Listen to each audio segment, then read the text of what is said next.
And we are back, finally, for round 6 of this season 5, week 7 ETS in weekly open. I think I got all the words in that I needed to. We've got a pairing of two 5-0 players coming up here in this penultimate round. We're going to have Bradykin on Chalice Control going up against ManuS on aReNGee. And of course, here, as always, to help me break down what we're looking at is Mark. Let's break this down. Breakdown is definitely a word that could be used. So I really like ManuS's aReNGee deck. I like everything that it's doing. I think it's going to be able to go bigger than what Chalice is doing. Chalice, though, is still always going to have the card advantage over pretty much any. I mean, like this. The aReNGee deck is trying hard with those Minotaur ambassadors. But yeah, I actually don't know who. I'm trying to see if there's anything crazy or interesting in Brady. Oh, we've already seen Bradykin. Yeah, we've seen Bradykin as a backup match, but in case some of our viewers aren't familiar with a couple of the cards in ManuS's list, I've got an old favorite in Minotaur Ambassador. I've certainly played it a lot. I've actually played it in Constructed. It's been a while since I've done it, but yeah, it pairs excellently with Martial Ironthorn. It's a 3/5 for 6 that when you play it, you get both a time and a Justice Sigil out of your deck and put them into play. If you have a Martial Ironthorn in play, that's actually giving you 4 power. So it can ramp you incredibly quickly. And the payoff for this ramp, other than just like having Mystic Ascendants and Great Parliaments, is 8 of the Huru, which recently got buffed.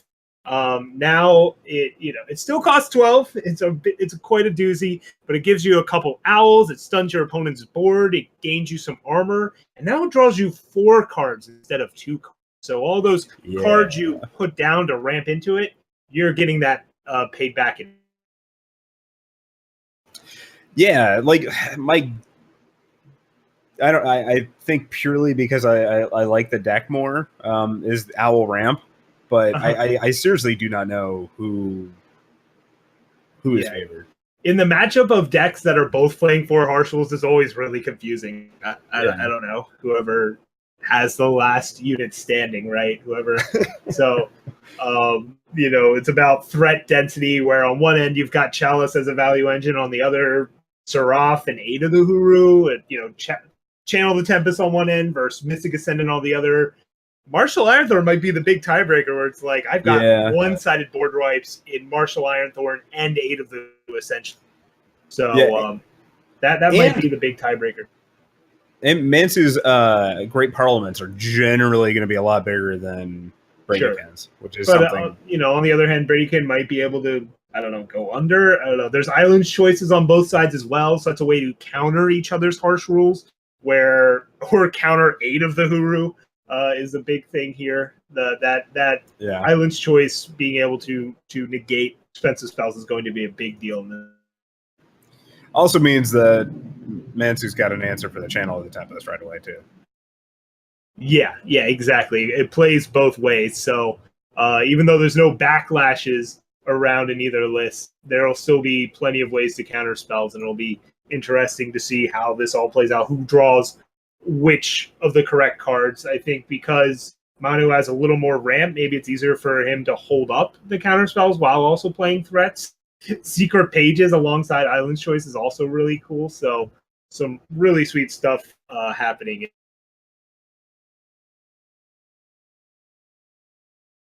And most importantly, lots of owls. Yes. I actually like Secret Pages a lot. I just the fact that it is a fast spell, I think, gives it so much value. Sure. Yeah, in this matchup where you're not too worried about the tempo loss. Sure. You can hold it up. It's nice.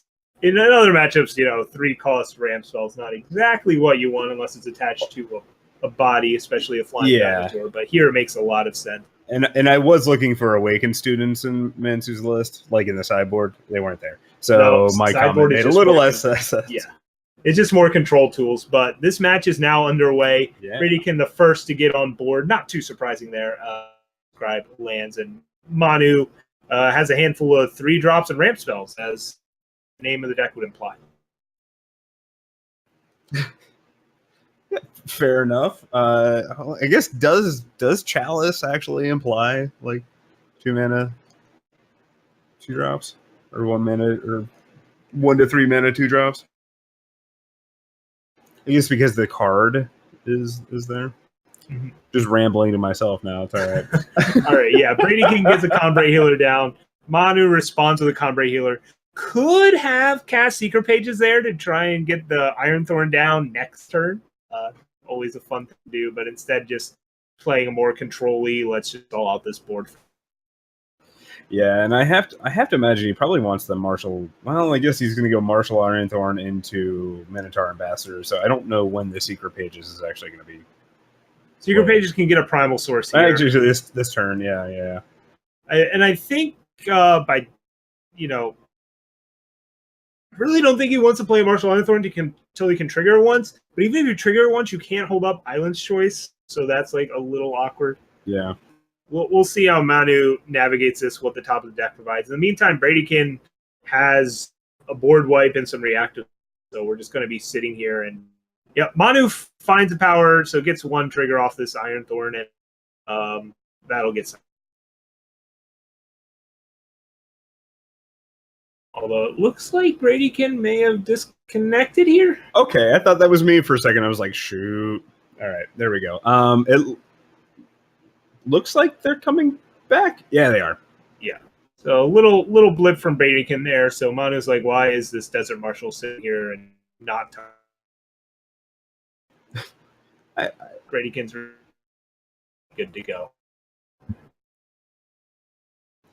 So I'm looking. I mean, like, yeah, Mansu doesn't have much else going on. I mean, like, no, this is the Chalice hasn't drawn Chalice yet. Draw. Well, I'm looking at Mansu as well. I guess they have the Ambassador hold up Island's Choice, right? Okay. All right, yeah. Ooh, but if he swings first and Bradykin goes to use Island's Choice, he wouldn't. I'm trying to think he didn't just Ambassador. Maybe he's not going to play Ambassador this. Find out. But either way, Manu swings with the 5/5, takes out 2/2/1. Yeah, I guess you get up to 8 power anyway. Well, or maybe he's really thinking about holding on to this Ambassador. The 3/5 body itself isn't that important. But yeah. Plays it, goes up to 9 power, gets a hold up Island's Choice. Bradykin finds another Combrei Healer, which would just sit here and bounce off with everything else. So might not even play it with this harsh roll. And just out of curiosity, is 8 of the Huru 2 primal or 3 primal to cast? Double primal. Double primal. Okay. It is double primal, double just. Not that far away from it then. Right. Needs to find another primal source, but plays 2 primal sigils, has a bunch of Seek Powers, Find the Ways, Secret Pages. They can all find primal sources. Or if you have Martial Iron Thorn in play, you just need 1 primal source. That's it. Instead, Manu finds a Great Parliament, and Bradykin's thinking about Island's Choice in it. If he doesn't, that means he's going to try and rely on Harsh Roll, which can then get countered by Island's Choice. Yeah, all right. I'm back in the game. Yeah, Island's Choice can counter a lot of things. It can't counter itself. And Bradykin opts to draw some cards there. Finds power, but it's depleted, so can't cast Harsh Roll. It was a little bit of a gamble. I don't At 32 know. health. I mean, sure. You can take 8. All right. Fair enough. The issue here is this 8 damage might turn into a lot more than 8 damage going forward. Manu seems content with the board at hand and passes. Well, I mean, I don't know. With the Kothon in hand and then also with the Desert Marshal drawn, I'm not too worried about those flyers. Mm-hmm. Yeah, this Desert Marshal will be able to take 1 out of the sky. Take 1 out of the sky, then you get to double block with the 2 healers. Gets rid of it. You just take 4, and then next turn you can play and activate your Kothon. Both players have drawn a lot of their anti-aggro cards in the form of Combrei Healer, and they don't really do anything in this matchup. They just sit here and be 2 5s on both sides of the board. I appreciate that too. There are 6 Combrei Healers, visible at least, between hand and board. Yeah, they're going to be like candidate number one to come out in post board for both decks. You know, they're there to respect aggro, and the rest of the deck doesn't. But here we go, Manu with the almost A space, leaving the 1/1. Bold move. All right, so he's just going to get that. Actually, I don't hate that. You're going to take a little bit of extra damage here, but you get the Minotaur off the board, and you can't eat either one of those creatures. Yeah, Bradykin could have entered the bounce house and had all the 2/5s bounce off each other, and instead it opted to just take a unit. And now Kothon's going to try and take over the skies here. And Manu finds Secret Pages. So there's his other primal source. But in the meantime, going to continue to attack in the skies by silencing 4/4. Yeah, I think you have to let that attack go through. Then you can play your Combray Healer and buff your Kothon. Manu opting to not play the Time Sigil, mostly because he doesn't need to. If he draws the Great Parliament, can still just play not the Great Parliament. Well, the Great Parliament or Aid of the Huru could still just play the Sigil cast. In the meantime, that's a 2/6 Kothon. Ooh, I guess it doesn't matter. Yeah. Yeah. Yep, so now Kothon can block this 4/4 flyer. And yeah, there it is, Great Parliament. So I thought I was misspeaking, but it turns out I just knew the future. And that's going to get countered by Island's Choice, I would imagine. Yeah, like I guess, yeah, that makes... Because he already played a power. Bradykin had already played a power last turn, correct? I'm trying to figure out like why the favor was... Okay, that must have been it. But this turn, all right, Bradykin finds not Chalice. That's the story of this game so far, is Chalice deck hasn't found Chalice, right? But just dumping the hand. Manu notably does have 4 harsh rules in their deck, but Bradykin not worried about that. Figures, I'll draw more replaceable units as we move forward. And there's the Chalice. Yes. And Mansu can no longer attack with his owl. Yep. 4/8 Kothon. Bradykin not worried about Vanquish because guess what? ManuS doesn't have Vanquish. Has Islands. So Kothon is in range of that. Still decided that was the best target. Ooh. All right. Manu opting to negate the Channel of the Tempest, prevent 3 cards from being drawn, but that means now Kothon is free to start attacking. Yeah, this is looking at both players saying, oh, that's a second Chalice. Yeah. Bradykin is about to start drawing a lot of cards. And this is where Manu needs to like just find an Aid of the Huru and end this game. Yeah, because there's nothing like, drawing 3 cards a turn and still having 8 power to do things with. So now Manu is basically looking for Aid of the Huru or Martial Ironthorn. Martial Ironthorn would also threaten to ultimate very, very. However, this Kothon's going to give another 4/4 in the air. Yeah.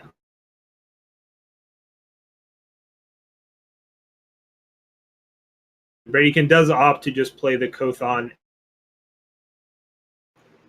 So threatening to make that take to the skies next turn as well. And Manu just finds more power. The deck certainly wants power, but yes, it does. Now it's just looking for buff. I mean, the thing is, though, if they draw either a Great Parliament or an Aid of the Huru off the top, they're very much right back in the game. Yeah, Aid of the Huru stunning the entire board of Bradykin, super nice, except now Bradykin's got a bunch of units with endurance in play, and also Scorpion Wasp has ambush. So even if he finds an Aid of the Huru, it's not going to end the game on the spot. That's for sure. No, it does. Yeah, but it'll draw him 3 cards or 4 cards. In the meantime, Bradykin just doing what Chalice does: play more units, draw cards, play more units. Oof. All right. Yeah. Mansu getting a lot of power off the top of the deck, and that's not doing him any favors here. So I can't imagine it's going to be too terribly long before we see Bradykin take this down. Yeah, Bradykin with an activation of this Kothon actually has lethal in the air. Manu is at 16, and very good point. Is 16. So, but he's just drawing a bunch of cards first before doing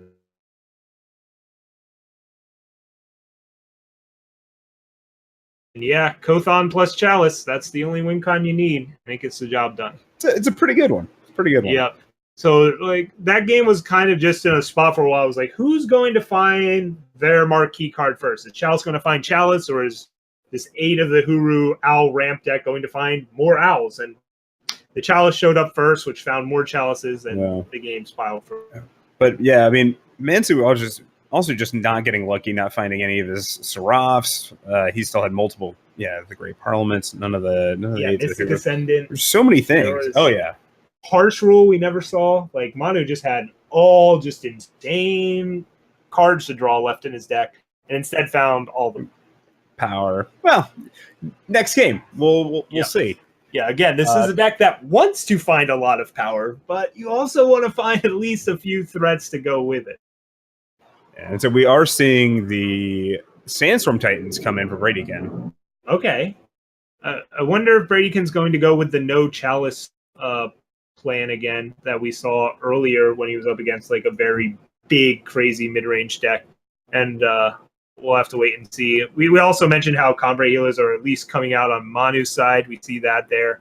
Bradykin may be thinking about keeping in a few because you have to have a certain number of units still in your deck if you're Chalice and you're playing on Chalice. All right, so he's getting rid of the harsh rules, it looks like. Yeah. And Bradykin's bringing in 8 of a Huru of his own. So that should be. And it looks like Manu's going down to 3 harsh rules instead of 4. I don't mind that. So, yeah, Bradykin's going to try and go with just this beatdown plan, no harsh rules of their own. Just let your flyers try and overwhelm this crazy big ramping craziness. And we'll see how that works out. And so here's something interesting. So Mansu's brought in the 2 stand-togethers. Wow, really? The stand-togethers are coming in, Yeah. but still keeping in some number of harsh rules. That is interesting. I do like stand-together here. It's kind of a way to counter spells, can't be hit by Island's Choice, and I like that as basically almost like more Island's Choices for your. Of course, Bradykin's kind of next leveling that by taking a harsh rule, but still, stand-together is just a powerful. Yeah, it's just like it even protects from silence. Okay, all right. So he's still trimming a few. Looks like he's going to go down to 1 standing. No, are both players going to take out all their harsh rules? Is that going to happen? Oh boy, I don't know. Manu's still debating. Does he want the Valkyrie Enforcers to help try and dominate the skies, or does he want the harsh rules? Does he want to cut some Desert Marshals? That's not an unreasonable thing, actually. Like, what is that 2/1 body or the silence really doing in this matchup? The silence lets him control the skies a little bit more. Mm-hmm. Yeah, but if you're deciding between Valkyrie Enforcer or Desert Marshal, Valkyrie Enforcer is even better at that job. I don't know if either one of those is the correct. I don't know if either one of those is the correct cut. Yeah, like you think maybe it should just actually be the harsh rules if you're going on this stand together planet. Yeah. Like I wouldn't mind. I wouldn't mind keeping 1 harsh rule in since you do have like a good chunk of draw and you're thinning your deck constantly. And like it could, be all right. But yeah, I don't know. All the cards are so good. Manu should have just went to a 9. That would have been fair. So it looks like the game is underway. Yeah. Both players just playing a couple power. Bradykin has more power. Yeah. I'm kind of surprised we didn't see the Seek power from Bradykin because it's not like his power is actually that rough. Or his influence requirements. Yeah, it looks like this Seek power, whenever Bradykin does opt to use it, we'll be getting a Primal Source. We'll probably just see Seek power plus Island's Favor here. Unless Bradykin opts to try and like slow roll the Island's Favor to somehow hold up this protection for the Chalice. But you're against a Combrei deck. This protection on your face is never going. Uses Island's Favor. Meanwhile, I do like the no block. Oh yeah, you have a Chalice. Yeah. Well, was it Bradykin earlier that did make the block? I'm not sure, but Dallas player a little earlier that Manu finds a 3rd power. It's not Justice somehow. And this Decay can't hit the Chalice because of Island's Favor. Well, if we find the 2nd Decay, then we can answer one chalice. Yeah. Because Because there's no other way to pop the Aegis, right? Yeah, Manu's not playing anything like Channel the Tempest to pop it, and this is, why Island's favor can be so powerful in this matchup. I've used it many of time to ruin Combre with a last word, and here it's instead protecting a chalice. And he could have used Protect, I believe, to pop it, but I don't think he brought those in. He brought the stand-togethers in, right? Yeah, he brought in the stand-togethers. I didn't see any Protects. If he did bring in Protects, I don't think he would have used A there, actually. But in the meantime, Manu still doesn't even have a fourth power, much less a Justice Source, and Bradykin is just doing what Chalice tends to do. Yep, Chalice is as Chalice does. 3-power, 4-power creatures. This is a game where the ramp deck had too much power last game, and now all it wants is power. And even if it finds power, it doesn't even have the ramp, so it's going to take a while to develop this board. In the meantime, Bradykin, we saw him take out all those harsh rules, just wanted this lean, mean, beatdown machine, and that's what's going on here. It's working. Yeah, I don't... Wow. I think for Mansu to have a chance in this game, he needed to draw power there and the rest of the game. Yeah, with that Desert Marshal, he's going to have a hard time coming back. Yep, Manu running plenty of Justice Sources in the deck, just not finding them this game. And Bradykin, in the meantime, is on 8 power with just a massive board. Yeah, and I don't want to speak for Mansu, but I'm guessing the attack last turn was kind of a concession to... This is a nothing matters. Yeah. Yes. Bradykin's like, all right, is there a way I can lose this game? Probably not. There might be some thought process behind what cards he's playing out, but I'm pretty sure he's just like, I'm going to keep drawing a bunch of cards, and that's... Yeah, I like playing the Seek power to discard the card gotten from... All right, Manu finds a fourth power. It's not even adjusted. Yeah, not going to be enough, unfortunately. Yeah, some bad luck there for Manu. Bit unfortunate there. But Bradykin's deck doing its thing, moving to 6-0. Manu's still 5-1, certainly very much alive for the top 8. And of course, the next match is a twist. Yes. Yes. Fun. I enjoy how Eternal handles the people leaving their friends list, because that was a very interesting. I don't know if anybody else was watching the chat, and there nice little exchange. Bradykin was like, "Sorry about that," and then it was Mansu is no longer your friend. It was enjoyable. I don't know. You have a limited friend list size. You got to be pretty cutthroat with it. Oh, for sure. I know mine is. I'm currently sitting on, I think, 80 friend requests. So, it's a little rough. Yeah. Direwolf Digital, please. Well, the issue there, right, is if they allow you to have an infinite friend list, then they also have to build in search to that, and I don't know. I understand. It's a resource cost. I'm just saying my friend list. Nobody. Sure. Yeah. That's fair. That's fair. Beta tested on you. So all right. It looks like we have no backup matches in store, but we have the ultimate backup, which is next round. So we'll be getting to that in, just a moment. And of course, as always, enjoy the music. This is Sir Rhino signing off with Mark, and we'll be back in just a few minutes. See y'all soon.